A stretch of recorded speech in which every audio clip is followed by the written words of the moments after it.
that is what's left of day 63. So that's 9 full weeks on the ocean. I'm done rowing for the day. I'm cleaned up.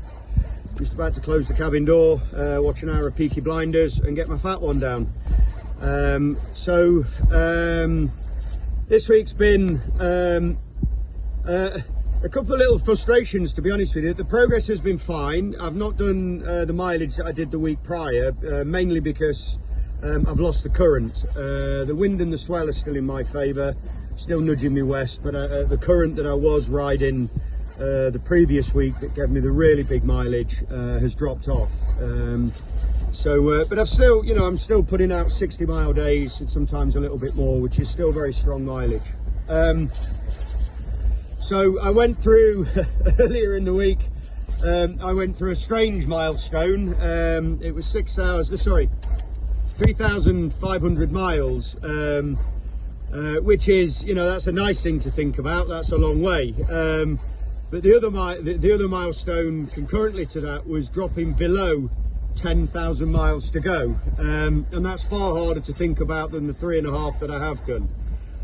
So that was earlier in the week. I'm now either through or rapidly approaching 3,600 miles, and 300 to go to the Marquesas Islands. I am starting to notice what feels like a slight change in the level of wildlife and the kind of wildlife, in particular the birds. I'm seeing a different kind of gull the last few days. An all white, smaller seagull, does a lot more flapping and a lot less gliding. Other than that, I couldn't give you any more information, but it's different. The water has risen in temperature by about 4 degrees over the last 2 weeks, and the amount of flying fish has just gone through the roof. I made a video earlier in the week, and about 4 mornings out of the last 5 or 6, I've had about a half hour clear up of flying fish. They stink, they're hard to pick up. You find them everywhere all day. They get into the rails, the runners, behind the safety lines, behind round the back of my water bottles and my butty boxes. Everywhere I go on the boat, I'm pulling out flying fish, and they absolutely humding. They stink. As soon as I open the cabin door in the morning, I know whether I've got a clean up on my hands or not by the smell when I first open the door. But all in all, like I say, a good week of progress.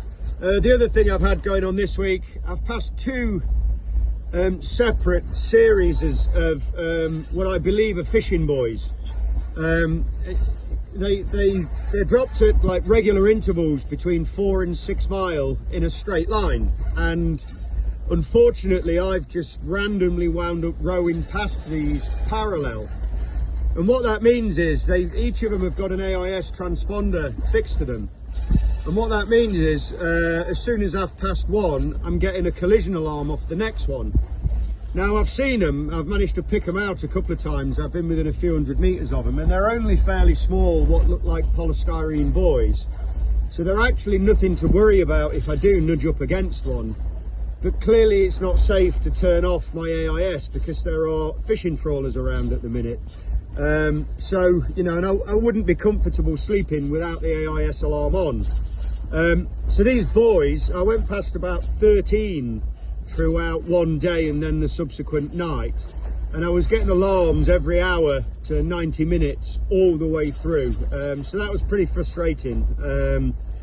But it is what it is. I left the alarm on. I just kept silencing them, acknowledging the alarms, not silencing, acknowledging the alarms, checking that they were buoys, not ships, and then getting my fat one down until the next one alarmed. But all in all, a good week. Not as big a mileage as the week prior, but like I say, still solid. The head is still in a good place, still feeling positive. The body's holding up. The beard's growing, so I'm looking cooler by the day. Yeah, so far so good. That's it from Billy No Mates at the end of week 9. Dinger out.